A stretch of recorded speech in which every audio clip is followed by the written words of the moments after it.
So welcome everybody. This is the Agile Technical Tester webinar. And my name is Rosie Sheldon. I work for TSG Training and I'll be presenting the webinar today, and I trust you can all hear me. Just a bit of housekeeping first. During the presentation, you'll all be on mute. But if you have any questions, please put them in the chat box for the Q&A session at the end.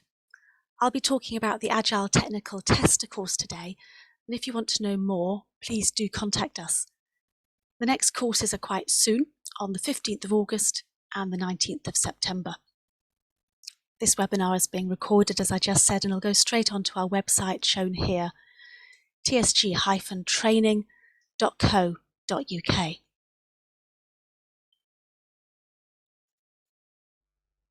Today, I'll be talking specifically about the Agile Technical Tester course, its content and context, followed by giving a mini lesson on BDD scenarios.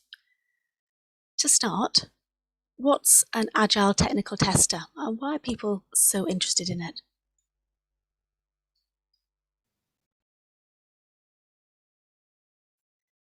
In the Agile Tester syllabus, it highlights that an Agile tester needs to be competent in these things, and this is what the Agile Technical Tester course focuses on.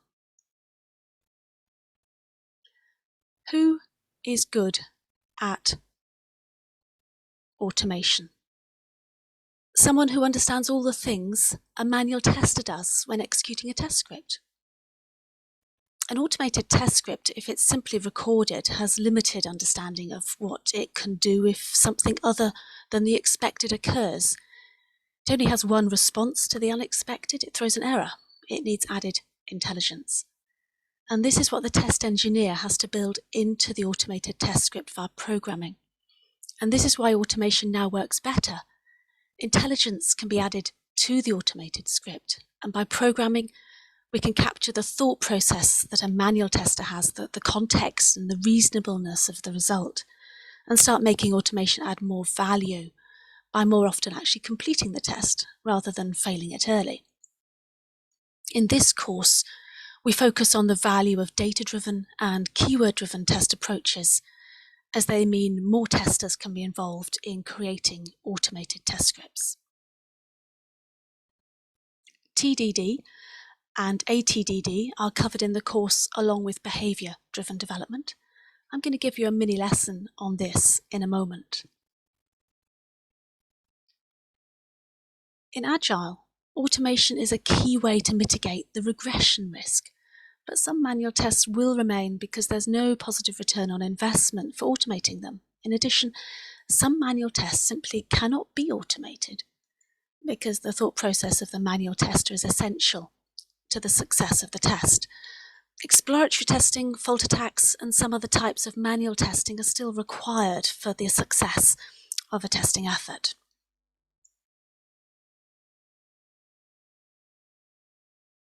I started the previous slide referencing the ISTQB Agile Tester course. The Agile Technical Tester is a specialist course following on from the Agile Tester, so you need to have passed both the foundation, the ISTQB Foundation course, and the Agile Tester exams to sit the Agile Technical Tester exam. It's a 3-day course with an exam at a later date. The course is both theory and practical aspects, and it's aimed at people who have already achieved solid experience in Agile in their careers in software testing and want to develop their expertise in technical testing aspects in an Agile context.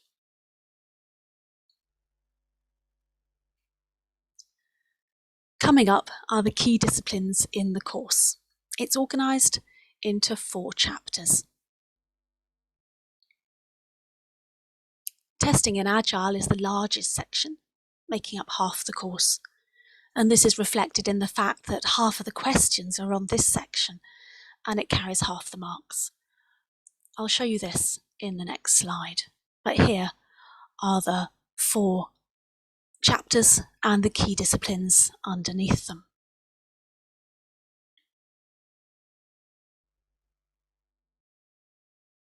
The Agile Technical tester exam is always exams are always what delegates want to know about.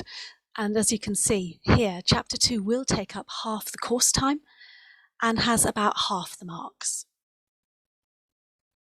You can get 12 marks for getting 6 questions correct in Chapter 1, but only 6 marks for getting 5 questions right in Chapter 4. They've got different numbers of marks against them, so time is allocated according to how the marks are spread across the chapters.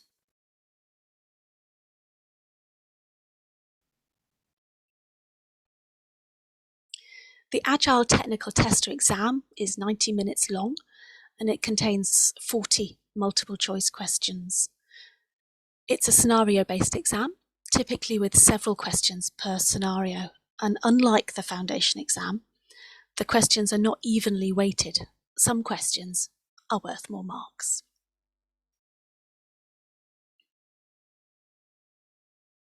What are your test objectives?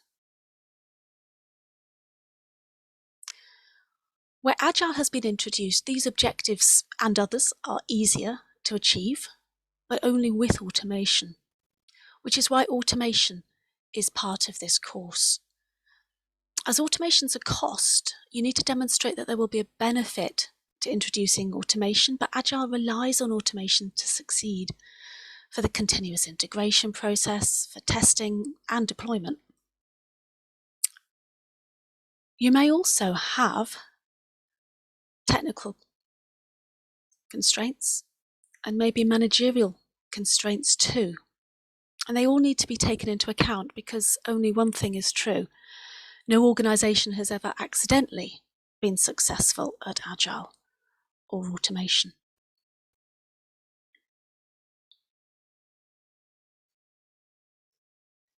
To give you a taster of the course, I'm going to talk through a small section from Chapter 2 about Behaviour-Driven Development, or BDD. BDD scenarios are typically written using a gherkin structure, as shown. The given describes the preconditions, the when describes the actions that trigger the behaviour, and the then, the expected result. Often BDD is used as a structured way of writing acceptance tests using the given, when, then syntax. The next slide details where these scenarios come from. Behaviour-driven development is a technique in which developers and testers and business representatives work together to analyse the requirements of a software system, formulate them into a shared language and verify them automatically. BDD generally follows a prescribed path. You create the user stories collaboratively. You formulate the user stories as executable scenarios with verifiable behaviours. And the developers implement the behaviours, and we execute the automated test of the scenarios to verify them. Collaborative working is crucial to reach the full potential of BDD right through the iteration. Only by working together throughout can business people and dev and test understand each other's perspectives and come to a joint understanding. When it says create user stories here, this includes the related acceptance criteria which are used for these scenarios. Here, the user stories in green.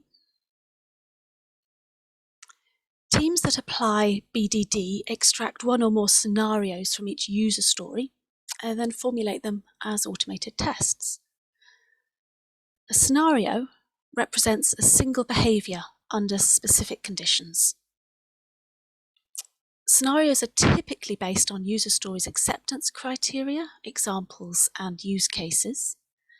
And BDD scenarios should be written using a language that can be understood by all team members, whether technical or non-technical, so a strong preference is given for using natural language like English for expressing scenarios. Teams that apply BDD have the benefit of establishing a ubiquitous language which essentially constitutes terminology that's clear and unambiguous to everyone on the team, and it's used everywhere.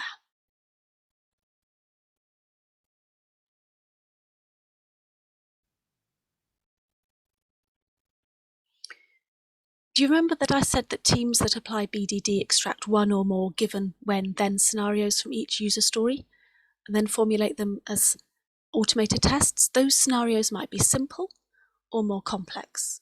And this one is simple. It's the one we saw earlier.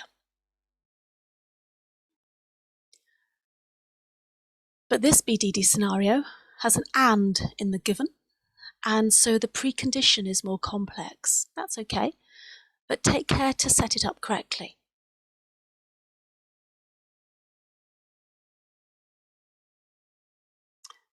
And now we have an and in the then, as well as in the given. I'll just let you read that.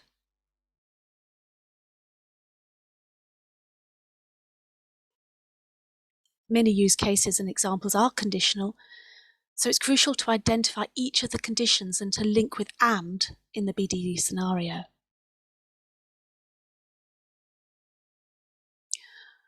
But you can't make a given when then statement cover more than one situation by including alternatives in either the given when or the then blocks. If one alternative works, but the other doesn't, has the test passed or failed? Each alternative should be covered by its own test case. This is why or is not allowed.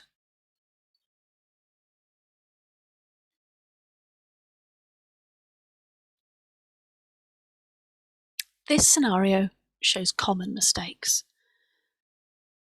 Given I bought some sweaters, it should say customer, not I. Some isn't testable. How many sweaters were bought? And the given step should be to the system ready for the when step to execute consistently.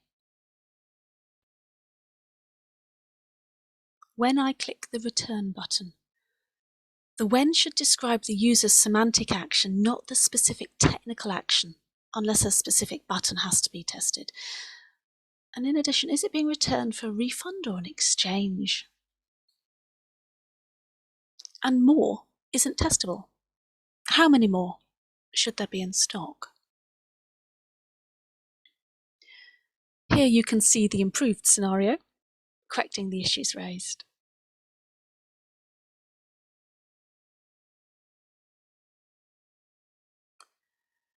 And this gherkin syntax is represented in the automation here.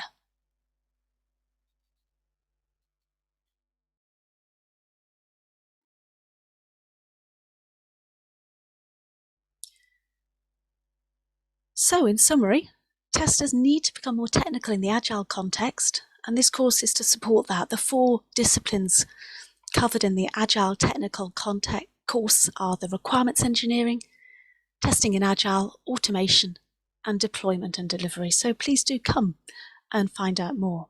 Get in contact with us. Maybe you've known TSG training for a different course, but maybe you've got other courses that you think might be applicable. Here are just a small range of other courses that we offer. I've come to the end of my presentation, but if you've got any questions, please do put them in chat and I'll do my best to answer them or direct you to somebody who can answer them, like Paula. Thank you very much.